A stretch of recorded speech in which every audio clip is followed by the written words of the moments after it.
आज की इस कहानी के असली गुनहगार को जानकर आप चौंक जाएंगे। तो चलिए सुनते हैं आज की कहानी। सुबह सुबह राजनगर के अखबारों में लाला धनीराम की हत्या की खबर बहुत प्रमुखता से छपी थी।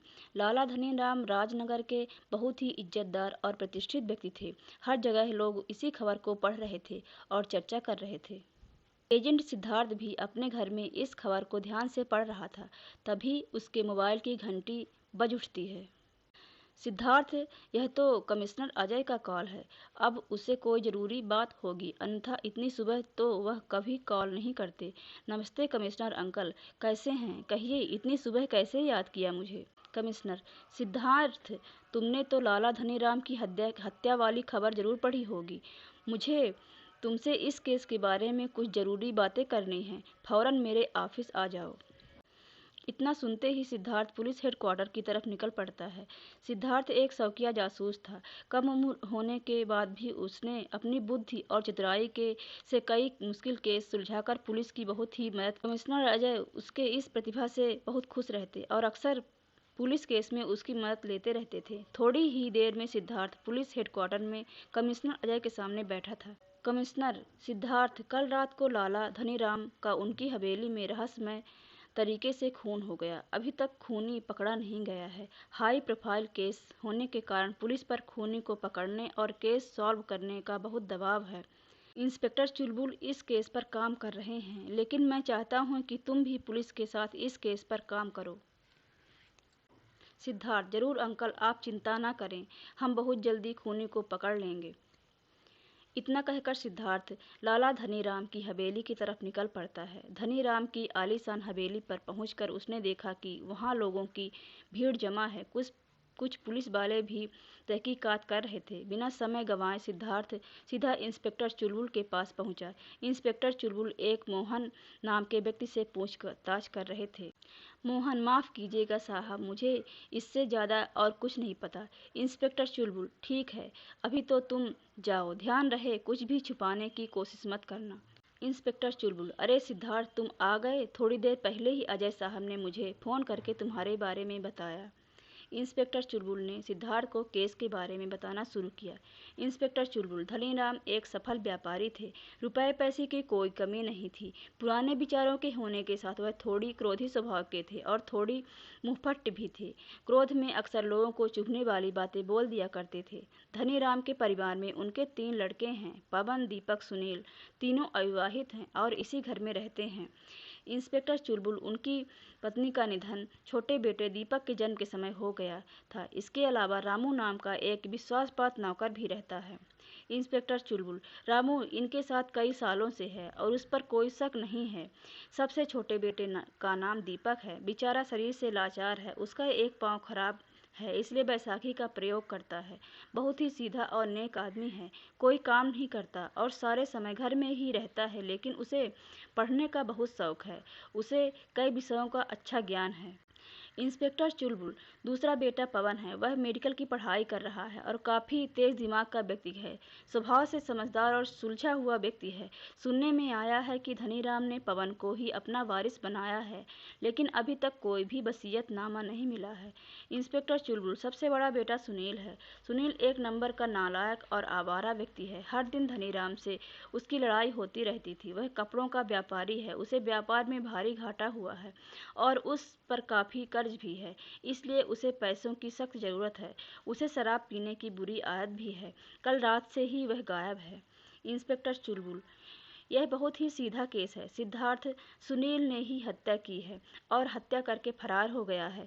शायद पैसे ना मिले और पवन को वारिस बनाए जाने से नाराज होकर उसने धनीराम की हत्या कर दी। ने ही हत्या की है और हत्या करके फरार हो गया है। शायद पैसे ना मिले और पवन को वारिस बनाए जाने से नाराज होकर उसने धनीराम की हत्या कर दी है। हमने उसके बारे में हमने उसके नाम का वारंट।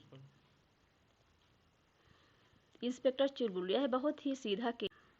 सिद्धार्थ, इंस्पेक्टर साहब, यह केस मुझे काफ़ी हद तक समझ में आ चुका है, लेकिन मैं जांच शुरू करने से पहले एक बार धनीराम की लाश को देखना चाहता हूँ। इतना सुनते ही इंस्पेक्टर चुलबुल उसे लेकर उस कमरे में गए जहाँ धनीराम की हत्या हुई थी। सिद्धार्थ, इनकी हत्या कैसे हुई और इनके गले पर निशान कैसे? सिद्धार्थ ने यह भी गौर किया कि लाश की नाक और आसपास की त्वचा के पास कुछ काले धब्बे जैसे दिख रहे हैं। इंस्पेक्टर चुलबुल, इनकी हत्या गले के पिछले हिस्से में एक खास नाजुक जगह पर 4 बार सुई चुभोकर की गई है। ये ऐसा नाजुक हिस्सा है जिस पर थोड़ी सी भी चोट लगे तो इंसान की जान भी जा सकती है। सिद्धार्थ, क्या इसका मतलब यह है कि जिस किसी व्यक्ति ने भी हत्या की है उसको इस नाजुक जगह के बारे में पता होगा? मानव शरीर के बारे में ऐसी जानकारी किसी डॉक्टर इत्यादि को ही होती है, किसी आम आदमी को शायद ही ऐसी जानकारी होती है। सिद्धार्थ, इंस्पेक्टर साहब, आपकी आज्ञा हो तो मैं लाला जी के बेटों से मिल लेता हूँ। इंस्पेक्टर चुलबुल, हाँ हाँ, क्यों नहीं, लेकिन मिलना कुछ नहीं है। असली हत्यारा तो फरार ही है, यह तो सीधे लोग हैं। सबसे पहले सिद्धार्थ दीपक के कमरे में गया। वहाँ दीपक बहुत बुरी तरह रो रहा था। सिद्धार्थ को देखते ही बोला, दीपक, हाय, मैं तो अनाथ हो गया, मेरा तो सब कुछ चला गया, अब मुझे लगड़े को कौन सहारा देगा? सिद्धार्थ, आप प्लीज रोना बंद कीजिए। आपको किसी पर शक है? क्या आपको अपने पिता की किसी वसीयत के बारे में कोई जानकारी है? दीपक, नहीं, मुझे किसी पर कोई शक नहीं है, ना ही मुझे किसी वसीयत के बारे में कोई जानकारी है। मुझे नहीं लगता कि पिताजी ने कोई वसीयत बनाई थी। जो भी खूनी हो उससे कड़ी सजा मिलनी चाहिए। सिद्धार्थ ने देखा कि दीपक के कमरे में बहुत सारी पुस्तकें रखी हुई थी।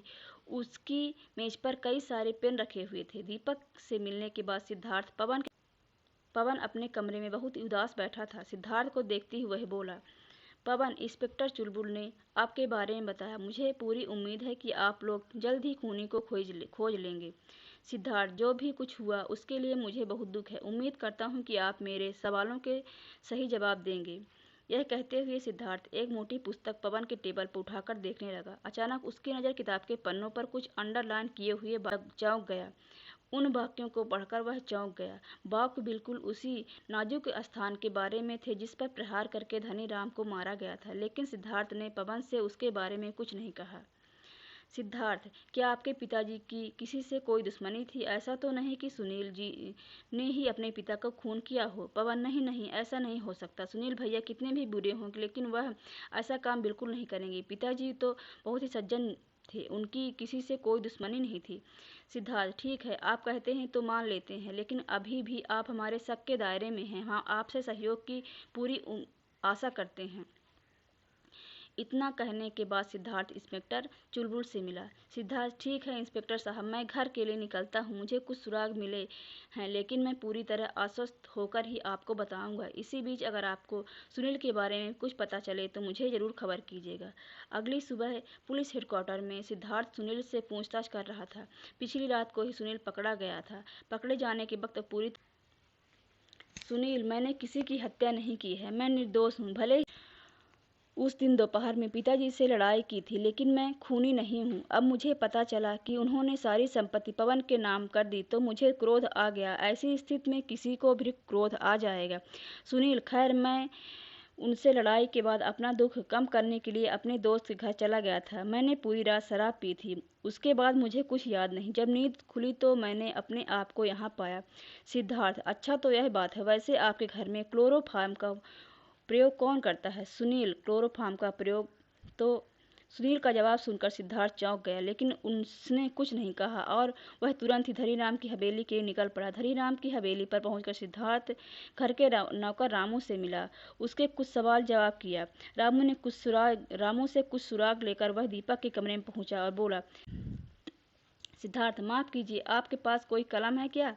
जैसे यह सिद्धार्थ ने दीपक से मिली कलम चलाकर देखी, उसकी आंखों में चमक आ गई। सिद्धार्थ, हम आपके कमरे की तलाशी लेना चाहते हैं। दीपक, यह क्या बकवास है? थोड़ी देर में दीपक के कमरे से हत्या में प्रयुक्त सिरिंज और क्लोरोफार्म की बोतल बरामद हो चुकी थी। उसके कमरे से वसीयत पवन के नाम थी। धनीराम का खूनी पकड़ा गया था। सिद्धार्थ, दीपक, तुमने प्लानिंग तो अच्छी की थी, लेकिन हर प्लान में कुछ न कुछ कमी जरूर होती है। क्या तुम अपना अपराध स्वीकार करते हो? दीपक, मुझे पिता की हत्या की है। मैंने हत्या के प्लानिंग 1 महीने पहले ही शुरू कर दिया था। मैं अपनी शारीरिक अपंगता के बारे में पिताजी के तानों से तंग आ चुका था। पिताजी मुझे मनहूस कहते थे और मुझे ही माँ की मौत का जिम्मेदार मानते थे। सुरेश, उस दिन तो हद हो गई जब मुझे पता चला कि पिताजी ने सारी वसीयत पवन के नाम कर दी है। उस दिन ही मैंने ठान लिया था कि मुझे पिताजी को रास्ते से हटाना होगा और वसीयत भी नष्ट करनी होगी, वरना मुझे संपत्ति का एक ठेला भी नहीं मिलेगा और मुझ पर शक न हो दीपक, इसलिए मैंने उन्हें मारने की आसान विधि ढूंढने लगा तो मुझे पवन की डॉक्टरी की किताब मिल गई। मुझ पर शक ना हो इसलिए मैंने किताब के वो हिस्से में अंडरलाइन करके छोड़ दी ताकि शक पवन पर ही जाए। मैंने सिरिंज और क्लोरोफॉर्म का प्रयोग इसलिए किया ताकि पूरा शक। वैसे भी मैं हत्या की कोई आसान तरकीब ढूंढ रहा था, इससे मेरी शारीरिक कमजोरी रुकावट ना बने। जिस दिन सुनील भैया ने पिताजी से लड़ाई की उसी रात को मुझे सही मौका लगा ताकि लोग सुनील भैया पर ही शक करें। दीपक, उस रात को जब पिताजी सो रहे थे तब मैंने उन्हें क्लोरोफॉर्म सुखाकर बेहोश कर दिया और उसके बाद उन्हें गर्दन के पीछे नाजुक जगह पर सुई चुभाकर मार डाला। मैं डॉक्टर को तो था नहीं इसलिए मुझे बार बार सुई चुभानी पड़ी। लेकिन आपको मुझ पर शक कैसे हुआ? सिद्धार्थ, जब मैंने धनीराम के नाक पर काले धब्बे देखे तो मुझे कुछ असमान लगा। मैंने रात को इस पर पता किया तो मुझे पता चला कि ऐसा क्लोरोफॉर्म के कारण होता है। फिर मैंने पवन के कमरे में किताब पर अंडरलाइन की हुई लाइंस भी देखी। सारी शक की सुई पवन की तरफ जा रही थी। लेकिन जब सुनील ने बताया कि तुम भी कभी कभी क्लोरोफॉर्म का प्रयोग करते हो जब तुम्हें नींद नहीं आती, तुम पवन की मेडिकल की किताबें भी बहुत शौक से पढ़ते हो, फिर रामू ने मुझे तुम्हारे लिए धनीराम के ताने और व्यवहार के बारे में बताया। सिद्धार्थ, पवन अगर हत्या करता तो गले पर एक ही निशान होता क्योंकि वह डॉक्टर है। आखिर मुझे लाल रंग की कलम तुम्हारे कमरे में मिली जो बिल्कुल उसी रंग से मिलती थी जिससे पवन की किताबों में अंडरलाइन की गई थी। पवन ऐसे सबूत कभी नहीं छोड़ता। और रही सही कसर तुम्हारे कमरे में मिली वसीयत ने पूरा कर दिया।